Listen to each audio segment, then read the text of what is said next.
Hello everyone, welcome back to Virtual Sunday School. So today I'm on the road again and I am here with my friends, Graham and Ridge.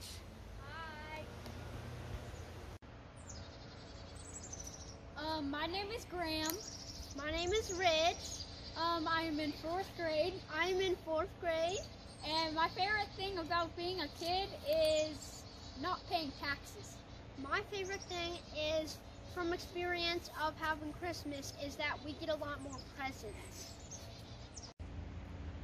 Alright friends, so today we're talking about another story in the Old Testament, the story of Samuel and Eli. So my friends Graham and Ridge here are going to help us tell the story. So Graham is going to be Samuel. Samuel is an 8-year-old boy, and he actually lives at church, basically. He lives in the temple with Eli. So Eli is super old, which is why Ridge has a beard and gray hair. And so he is the temple priest. Now a temple is what they call a church. So what we know today is a church they call a temple, and also a priest is what we know as a pastor. So he's just a really old pastor who lives at the church, and Samuel lives there too. He's not his grandfather, but Samuel lives there too, kind of like a servant of God. So we are going to tell a story about something crazy that happened to them one night. Ooh. Now the boy Samuel was ministering to the Lord before Eli, and word from the Lord was rare in those days. Visions were infrequent, and Samuel had no idea who God really was. It happened at that time as Eli was lying down in his place. Now, one thing about Eli is his eyesight had begun to grow dim, and he could not see well. And the lamp of God had not yet gone out. As Samuel was lying down in the temple of the Lord, where the ark of God was, the Lord called to him, "Samuel, Samuel!" Then Samuel ran to Eli. Here I am, wake up! Why did you call me? Get out of here! I never call you! Get! Samuel was so confused. He could have swore he heard someone call his name, but apparently it wasn't Eli. So he laid back down, tried to get some more sleep, when all of a sudden the Lord called yet again, "Samuel!" So Samuel arose and went to Eli once again. Eli, what did you call me for? I'm here again. I didn't call you again. Go back to bed. Okay. Just don't come again. It's fine. Now Samuel did not yet know the Lord, nor had the word of the Lord yet been revealed to him, but he was so confused and just decided that maybe he would fall back asleep and hope to not be disturbed anymore. And yet again, the Lord called Samuel for the 3rd time, "Samuel, Samuel!" And he arose and went to Eli. Eli, you called me again and again, and I can't get some sleep. Wait a minute. Samuel, Samuel, I think God might be calling you. I'm not. Okay, Samuel, just go back to bed. I think it's God. So once you hear the voice again, just say, "I'm listening." So Samuel went and lay down in his place. Then the Lord came and called out as other times, "Samuel, Samuel!" Speak, your servant is listening. And then the Lord said to Samuel, "Behold, I am about to do a thing in Israel at which both ears of everyone who hears it will tingle. In that day I will carry out against Eli all that I have spoken concerning his house, from beginning to end. For I have told him that I am about to judge his house forever for the iniquity which he knew, because his sons brought a curse on themselves, and he did not stop them. Therefore I have sworn to the house of Eli that the iniquity of Eli's house shall not be atoned for by sacrifice or offering forever.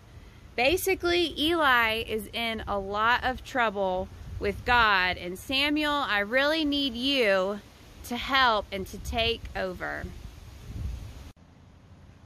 After the word from God, Samuel lay down until morning. He had a rough night of sleep because he was afraid of what he had to tell Eli. He was so afraid of the vision, but he knew that eventually Eli would ask. And sure enough, Eli called Samuel. Samuel! Samuel! Come here!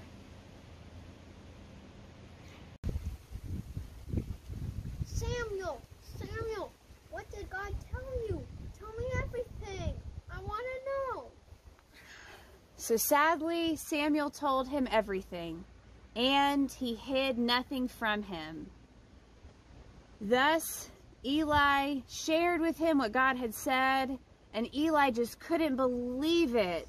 But he believed, he knew that it was the Lord. He knew that it was God who said that, and he must listen.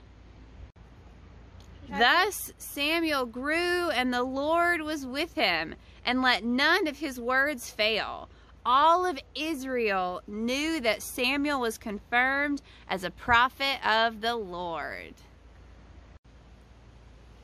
All right, friends, well, that was our story today. I think we owe a round of applause at our own homes to Graham and Ridge for doing such a great job as Samuel and Eli.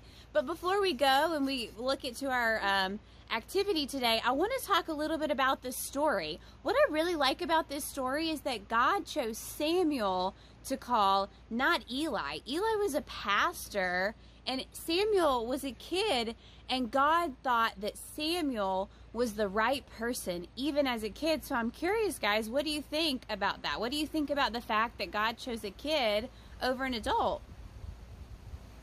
Well, I think that it's important to trust kids too, not like, so you don't give up on, like, you, so it's basically saying don't give up.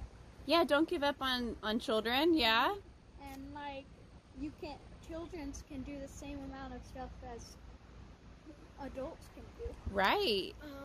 And you can, and because Eli was older, maybe he couldn't handle it as well as God saying it right to him. Wow, So, yeah. Eli knows Samuel a lot more, so maybe it would be easier from Samuel saying it. Yeah, maybe Samuel's heart was pure enough that he was able to hear God better than maybe Eli was. I like that. I like that a lot.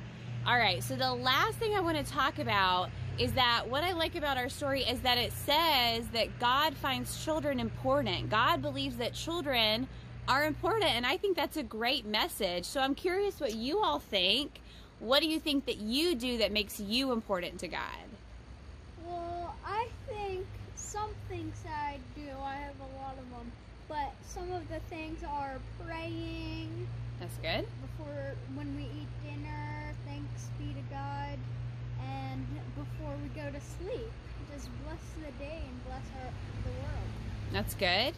And I know on basically all of the holidays we do is that we thank God about how we can see beautiful things and hear things, and that we can go on bike rides and have the experience that is very blissful. Yeah. Well, what's kind of, I didn't tell you this part, but that was a trick question. Anything you do is what makes you important to God, because God thinks you're important no matter what. So your answers were right.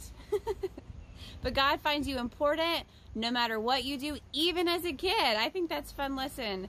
All right, friends. Thanks so much for tuning in to us today and checking out our Sunday school video. And again, Graham and Rich, thank y'all so much for hanging out. Yep. Bye. Yay!